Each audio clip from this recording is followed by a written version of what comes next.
This is where we do the question, answer, and comment. Let's see, we have a few new people on tonight.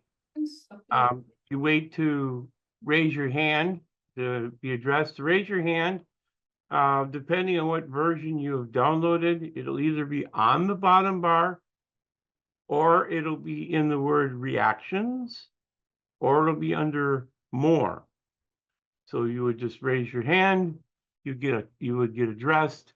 Just ask that you keep your comments down to 2 minutes and stay on the topic. So with that, are there any questions, comments, ideas, thoughts?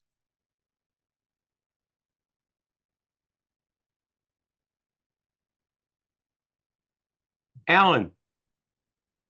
Hey, Tagore, thank you very much for the organized presentation. It was very helpful, especially if someone has not been through that material in the past. The one behold the man statement that is found with Pilate is so reminiscent of the earlier ones found in Zechariah. And I think it's a takeoff on that. Pilate is, I think, making this statement, not realizing that he's mirroring the one in Zechariah. John chapter 19 and verse 5. I know you brought out verse 14, behold your king.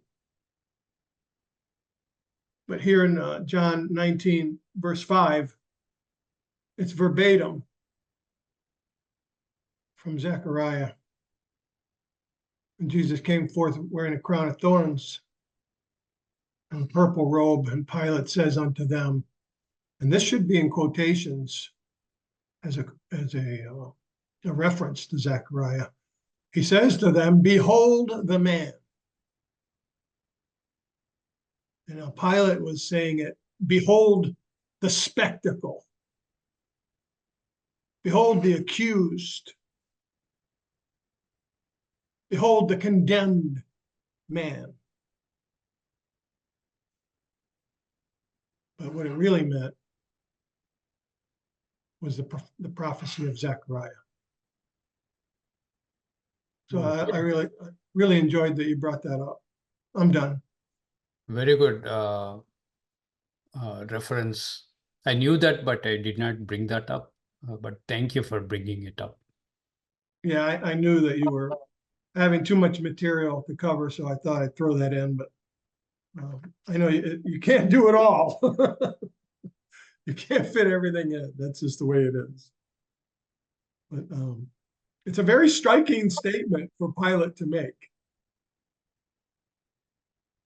I'm done.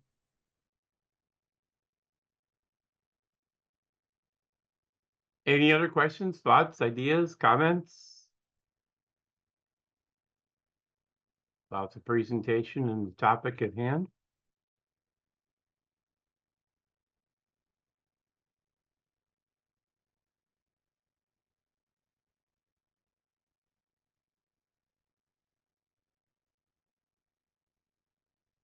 Gloria? Many years ago, I heard something about how behold the man means more than being a son of God, or son of man means more than being son of God. Something to do with Ezekiel, and how Ezekiel and how he referenced son of man. He's referenced as son of man a lot. That's going back to my 20s or earlier teenage years. Is there something to that, or is it just a difference? I mean, I appreciate what you brought out. I was just wondering if there was if there was a little bit more to that. I'm done. I will let anybody else wants to answer that. Afterwards, I will jump in. But great question, Gloria. There are lots of references in Ezekiel.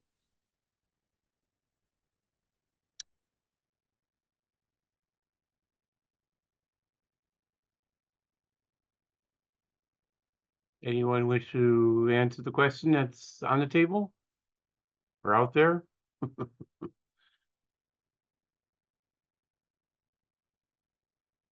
Okay, I will add my 2 cents. It's explicitly Prophet Ezekiel is referred to as the man, son of man. Son of man, have you seen this?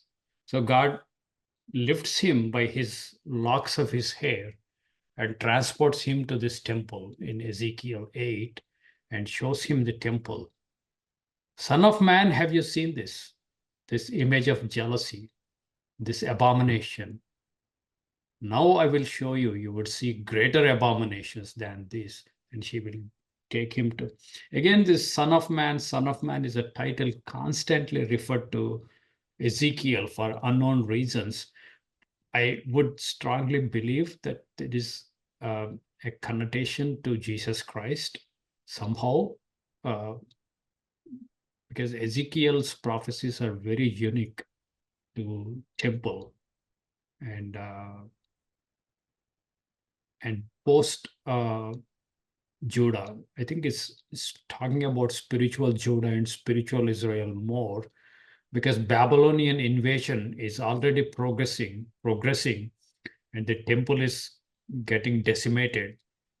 While that is happening and Judah is nearing its total destruction, God is coming up to via Ezekiel and calling him Son of Man and unleashing so many messianic prophecies. So that's an open-ended question. I haven't done research myself, so I can't give you. I'm failing to give you a satisfactory answer. But great question, Gloria.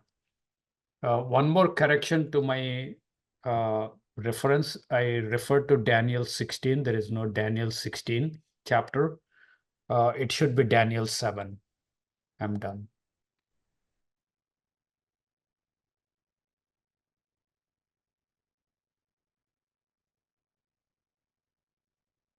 Alan? This is Charlene. Yes, I found that very interesting about him calling himself the Son of Man. He actually, when I counted the harmony, like each time I only counted it once if it was in two of the different Gospels. But he referred to himself as the Son of Man 52 times, more than anything else. And I heard one time that had to do with the Daniel 7:13 scripture, where he said, and behold, one like the Son of Man coming in the clouds of heaven, that is the one thing that made the Pharisees very upset. And they thought that he was a heretic. That's all. Thank you, Charlene. That's a great insight. Why Pharisees are offended, even with the phrase Son of Man. Sure, they are offended with Son of God, but they are also offended with Son of Man. Sure.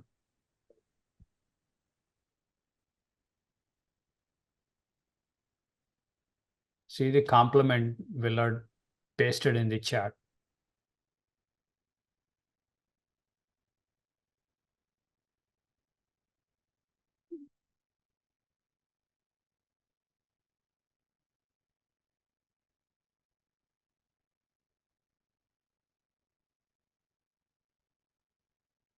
Yeah, 10 o'clock this time. Any other comments? It's kind of quiet tonight. Are we all good? Is it everyone's thinking?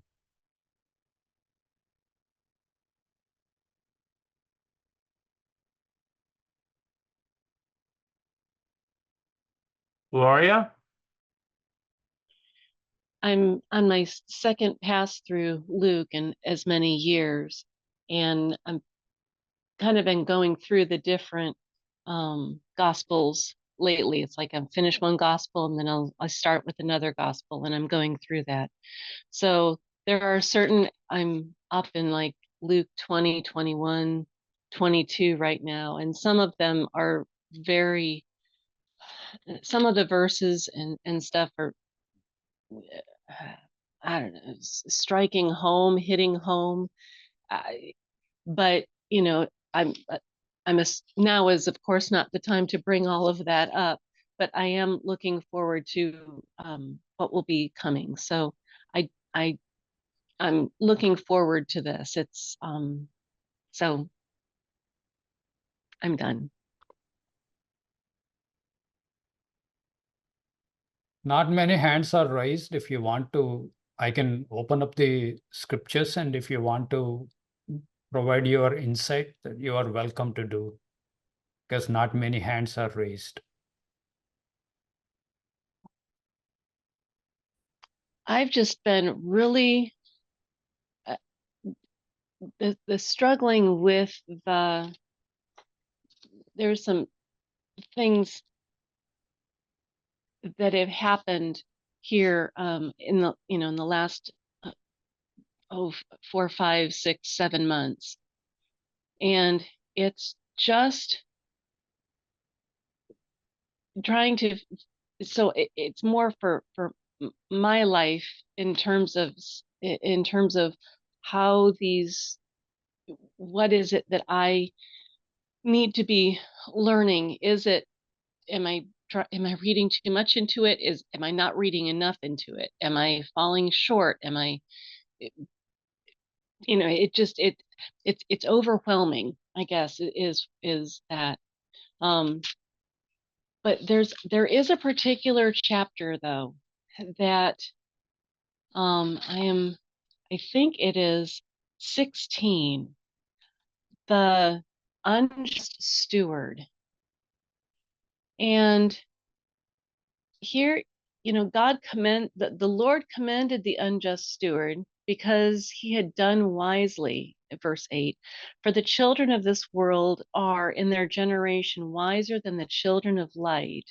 Verse 9, and I say unto you, make to yourselves friends of the mammon of unrighteousness, that when you fail, they may receive you into everlasting habitations.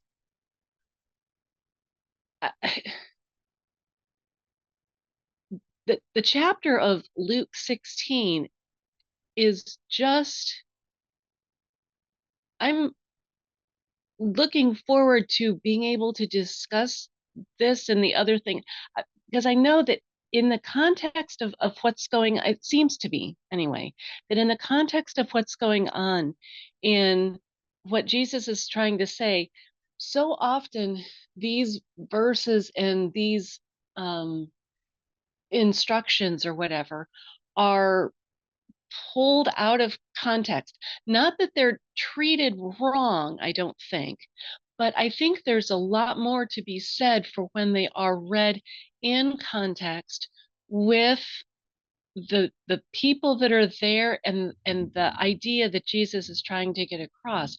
There's just more to be done in context. I was struck by that. I don't remember this before, that when you fail, verse 9, they may receive you into everlasting habitations. I'm just, that's a whole other, I've always been confused by this, you know, make to yourselves friends of the mammon of unrighteousness. Is that really what Jesus is saying? You know, that's what we're supposed to be doing?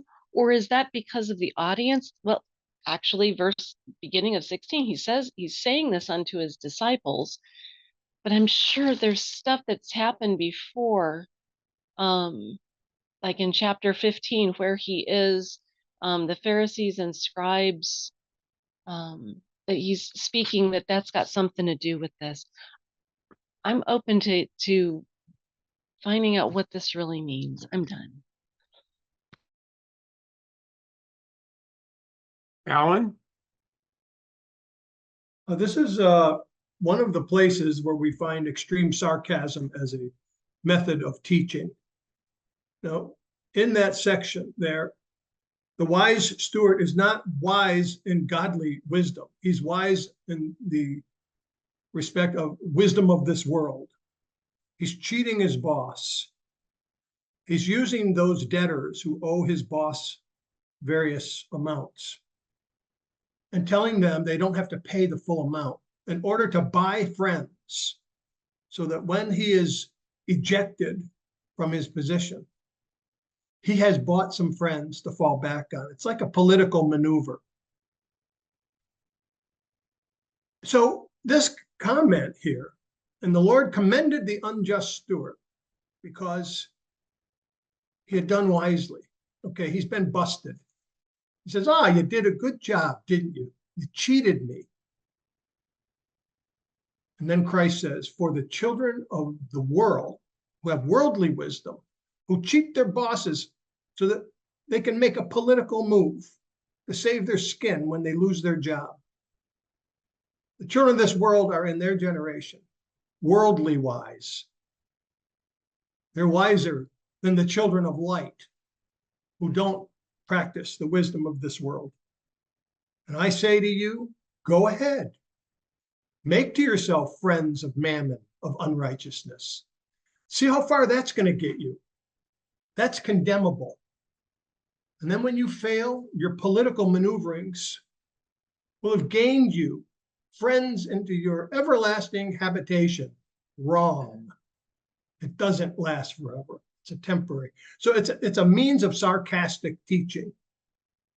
He's telling them, you cheated your boss, and now go ahead, see how that works for you. Now, sarcasm is a teaching tool, isn't it? We've taught our children with sarcastic remarks. Friends make sarcastic remarks to one another in order to illustrate a point. So it's really here a literary mechanism. And this isn't the only place we find sarcasm as a teaching tool. So that's my explanation of what this is.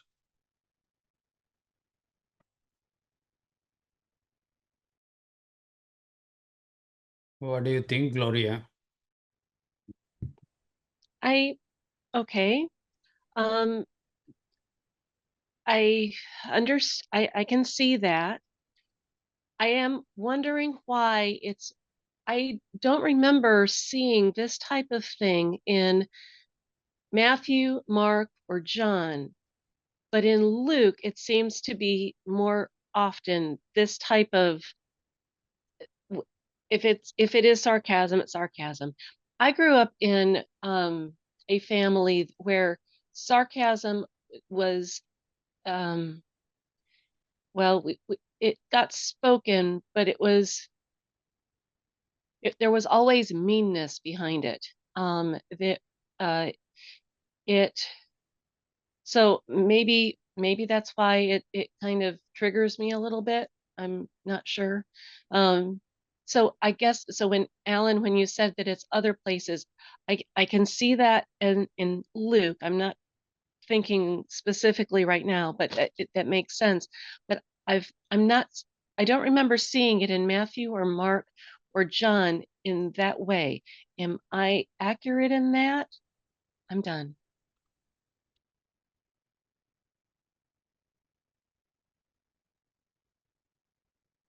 Alan, you want to answer her?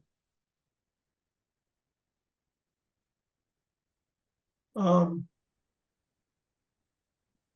Luke 13:33, Jesus refers to Herod as a fox, right? There's all kinds of things like sarcasm, such as we find in Matthew 23, you brood of vipers. It's not really sarcasm, it's more like name calling. And that's kind of what happened in Luke 16. There's also name calling. He commended his servant for being wise, which really he wasn't wise in the godly sense. We see all kinds of sarcasm throughout Matthew 23, where there's this tremendous confrontation. The tension was at an all-time high. It was being revved up by Christ himself. And he's lambasting basically the Pharisaical system. It would take me more time to prepare a list of various sarcasms. I suppose I could commit myself to do that, but Well, and I can see that. I mean, in Matthew 23, I see that more, woe unto you, scribe and Pharisees, hypocrites. He's basically calling them out. And so I absolutely, I see that. I don't see that necessarily as sarcasm, as what I see in Luke 16. Does that make sense? Yeah, it's very pronounced here. But think about what's happening in the entirety of the scenario. It's a man cheating his boss to feather his own nest. You see that much of it? Yes, I do understand that. Yes, that makes sense. So then why is he being commended for being evil? That's Because the yeah. commendation he's receiving is absurd. It's it's not coming from it's not a righteous commendation. He's not being commended in reality. It's a sarcastic commendation, telling him that, yeah, you feathered your nest, but let them then, if that's what you're going to do, take the unrighteous mammon and let that be your everlasting habitation. He's telling you, really, the reward of what you're doing is you're going to have the reward of the evil of evil men. So yeah, while it may be more pronounced here in this case than anywhere else in the Gospels, and certainly we have to eventually come to one that's more pronounced than the rest.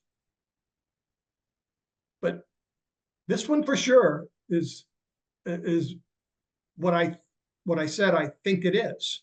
Now, there may be some other ideas that think I'm wrong about this, and I'm willing to listen to that. But after I read this over the years, it was my only conclusion, Gloria, that I came to, and it wasn't from consulting a commentary. It just seemed to make sense to me.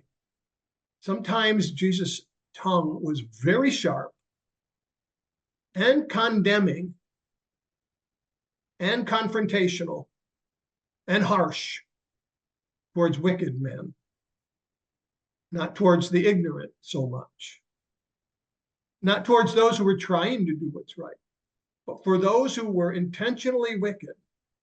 You know how sharply he spoke to them. And in this case, it seems to be overtly sarcasm. But I'm willing to listen to another idea if someone else has a better one. I agree with you, Alan, completely. I think he is using sarcasm. He uses other styles of speech, literary constructs, several different. I think he uses full range of human figures of speech and constructs of communication. He uses humor, he uses sarcasm. There are other figures of speech. So you cannot take his words always on face value. So there is more he communicates. Some teachers would tell us, stay ignorant, that pleases God. What do they mean? Just stay ignorant, don't do your Bible studies and prayers, that pleases God. What they mean is opposite. It's a sarcasm. Don't stay ignorant. So that's kind of figure of speech he uses. And there are several rich variety, like eat my flesh and drink my blood. You can't take that in face value. You play flute and you expect us to dance, and you weep for us, or you are sorrowful and you expect us to cry. So this is what Pharisees, this generation is telling, but wisdom is justified by her own children. That's another figure of speech, another construct of speech he communicates. He seems to use full range, but you're opening up a good area. It's forcing us to document different ways, different constructs that he used especially. That's where we are focusing in this series. But thank you very much, Alan, and thanks for raising that good question, Gloria. I'm done. Dan, Ken? Did you say Ken? Stan, Yeah, so Gloria, if it's any consolation, I was also confused about Luke 16. I also agree with you when I believe you stated that your view was that in Matthew 23, Christ was not being sarcastic. I tend to agree with that. In Matthew 23, I think he said what he meant and he meant what he said. And now that I heard Alan's explanation of the sarcasm, it makes perfect sense to me. But I guess understanding Luke 16, we have to remember a basic principle: don't take it out of context with the rest of the red letters. I suppose that if this was the only chapter or the first chapter in the New Testament that a beginning Christian were introduced to, he might get some wrong ideas about what Christ taught, because that would be the only information on which he could base his thinking. But if we read all of the red letters, I think we should come to some conclusion, something like, well, there's something about Luke 16 that doesn't seem to fit. I'm not sure what it is yet, and I'm going to hold up and I'm going to study and try to find out what it is. But I do agree with you. I was also puzzled over Luke 16 because I couldn't, like you, I was in Old Worldwide Church of God. I know that was your previous experience. I knew that Luke 16 didn't harmonize with the rest of what Christ taught if we take it literally. So I guess I put it on the shelf saying, well, I'm going to wait because sooner or later understanding will come to me, but I'm not going to jump to the conclusion that, okay, here's some things that I should be doing because I know this doesn't fit with the rest of the red letters. I don't know how much of that helps. I don't know how much of it is rambling, maybe more than I thought, but I am done.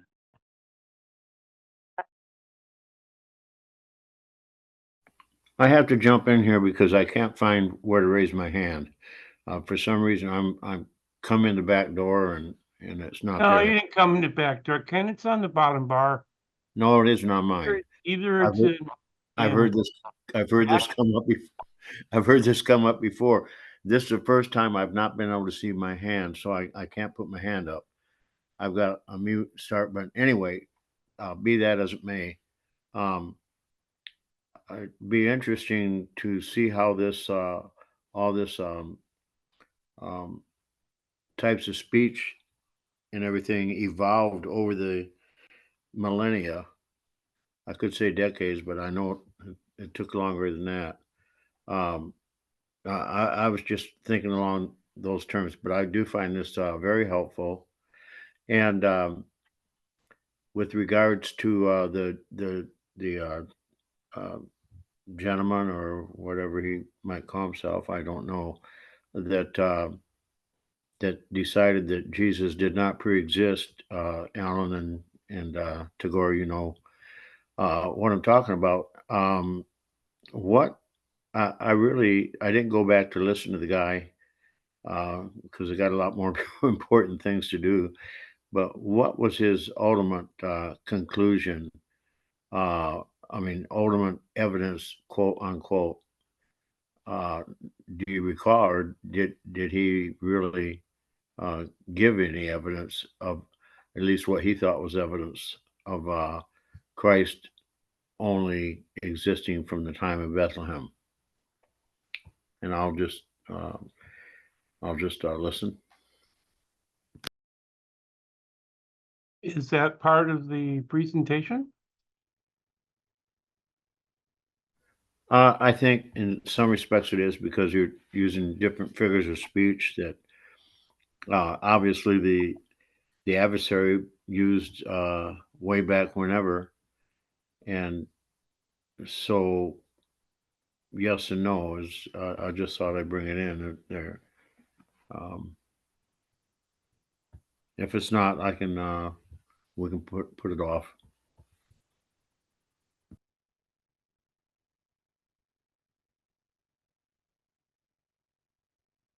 Any other comments or questions about the presentation that was presented?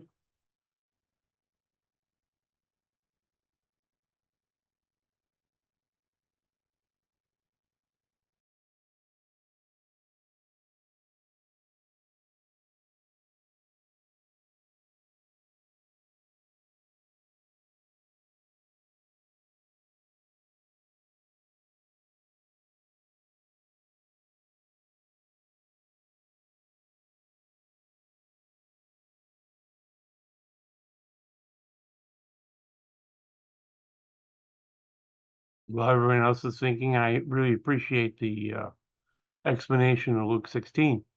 I never thought of it that way before. Tagore. Two glorious questions. There are like close to 150 figures of speech. Those were identified in a broader general sense. Each figure of speech is given a name. So this is a world of scholars. So they discuss in terms of those names. But if we don't know the definition of that name, it's hard to follow their conversation. What are they discussing and what are they contradicting? If you happen to have Bullinger's Bible, he has an appendix at the end. He has documented all the 150 figures of speech that they found. It's like simile is one example. Metaphor is another example. We all bundle them and club them as figures of speech. Sometimes we call them symbology, but they have made a finer distinction, addressing each and every smallest nuance.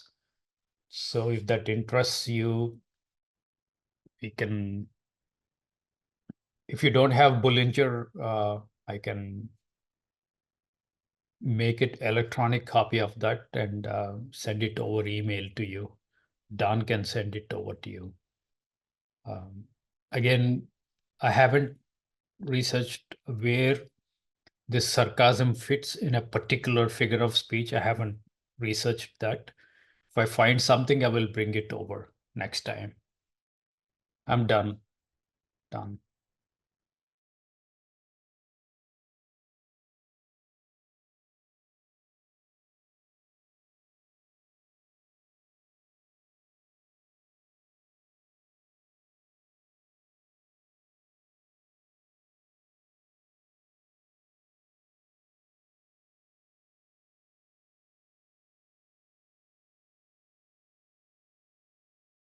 All right, any other comments, questions, ideas?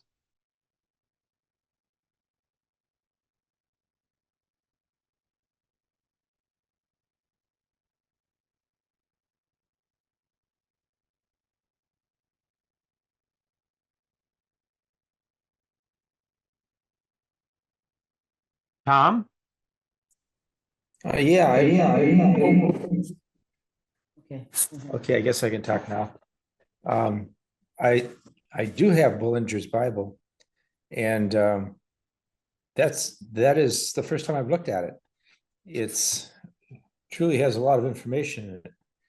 Almost every word that's in a scripture, it gives another, like common sense meaning to it, which is, if you're in a situation trying to figure out what a couple of verses say, gives you a lot of good information and background that could be useful.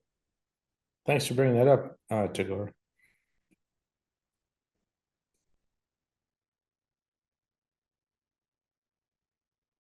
Alan, you had your hand up. What, did you have something to say? I was just gonna make kind of a bad comment. I'm not gonna ask a bad question. But Jesus Christ was not born from the seed of a man. So this title, Son of Man, He was the son of a woman, but not the son of a man, which is a little odd when you think about it. But he took on the title Son of Man, and that referenced him in a very special way, not in the same way others were called sons of men. Because we see that the sons of men we find, all the way back in Genesis. So Jesus Christ is the only one that was ever born of a woman that was not a son of man. It's kind of a little bit of a strange thought.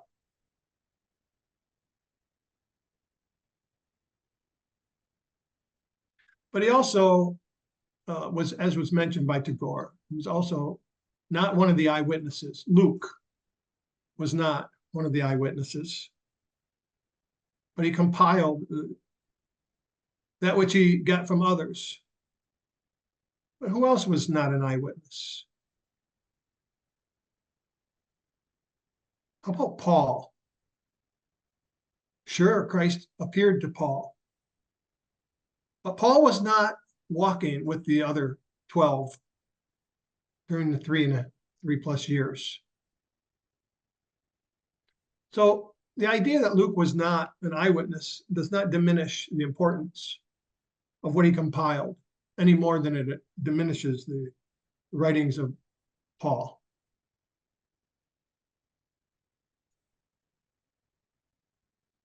Because they both were not eyewitnesses. It was important, however, when they replaced Judas with, was it Matthias? Yeah. In Acts 1, that it was someone who had to have been with them from the beginning when they were first walking with Christ. So there's something to be said about the eyewitnesses versus those who preach the gospel later. You and I are not eyewitnesses. However, we are still responsible to be emissaries or representatives in the way that we can be.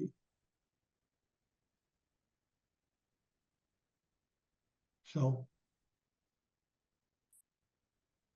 something to think about.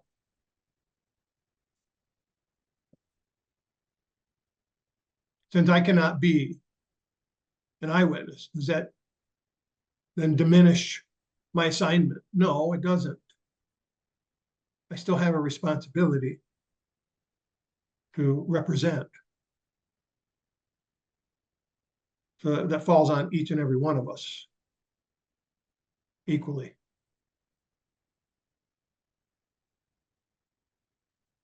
Remember Christ's prayer in John 17, he said, I don't pray for these only, but for those who will come after them, who were not the eyewitnesses, who could not be eyewitnesses. So Luke was not an apostle. Mark was not an apostle. And yet they were commissioned to write their account of what they had been given. I'm done.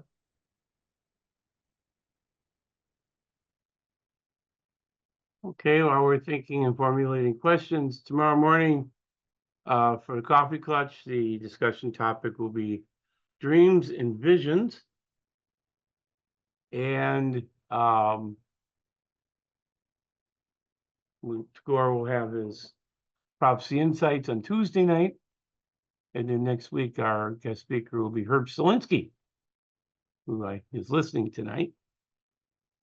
So, any comments, questions, thoughts?